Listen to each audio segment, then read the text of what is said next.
எங்களை அதிகமாய் நேசிக்கிற எங்கள் அன்பின் பரலோக தகப்பனே மை துதிக்கிறோம் ஸ்தோதரிக்கிறோம் அப்பா. புதிய நாளை காண செய்த கிருபைக்காக உமக்கு நன்றி அப்பா. இந்த புதிய நாளிலும் புதிய கிருபைகளினால் எங்களை நிரப்புங்க. அப்படியே வல்லமையினால் நிரப்புங்க. அப்படியே பிரசனத்தினால் நிரப்புங்கப்பா. இந்த காலை வேலையிலுமே ஜெப விஷயத்தினால் நிரப்புங்க. இணைந்திருக்கிற ஒவ்வொரு குடும்பங்களையும் இப்படியே கரங்களில் அர்ப்பணிக்கிறோம். என் தேவன் தாமே பிள்ளைகளை ஆசீர்வதிப்பீராக. பிள்ளைகள் செய்த தவறுகள், குறைகள், குற்றங்கள் எல்லாவற்றையும் அப்பா மன்னித்து உம்முடைய கிருபையினால் நிரப்புங்க. தலைமுறை சாபங்கள் எல்லாம் இயேசு கிறிஸ்துவின் நாமத்தினால் நீங்க போகட்டும். இந்த நாளுக்குரிய சகல ஆசீர்வாதத்தினால நன்மையினால நிரப்புங்கப்பா. இந்த புதிய நாளிலும் பரிசுத்தாவினால் நிரப்புங்க.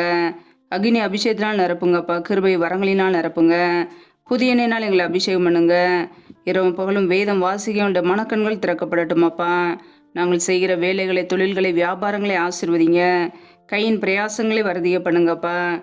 எங்கள் இருதயத்தில் உள்ள கவலைகளை நீக்கி என் தேவன் ஆசீர்வதிப்பீராக. உடைய நல் வார்த்தையினாலே எங்களை மகிழ்ச்சி ஆக்குவீராக. இணைந்திருக்கிற ஒவ்வொரு குடும்பங்களையும் ஆசீர்வதிங்க. தேவ சமாதானத்தினால் நிரப்புங்கப்பா. இந்த நாள் முழுவதும் உடைய கரம் பிள்ளைகளோடு கூட தங்கியிருக்கட்டும். பிரயாணங்களிலே போகும்போதும் வரும்போதும் பாதுகாத்து கொள்ளுங்க. எந்த தீமை பிள்ளைகளை தொடாதபடிக்கு வேலி அடைத்து பாதுகாத்து கொள்ளுங்கப்பா. உடைய ரத்த கோட்டைகளே பிள்ளைகளை அர்ப்பணிக்கிறோம்.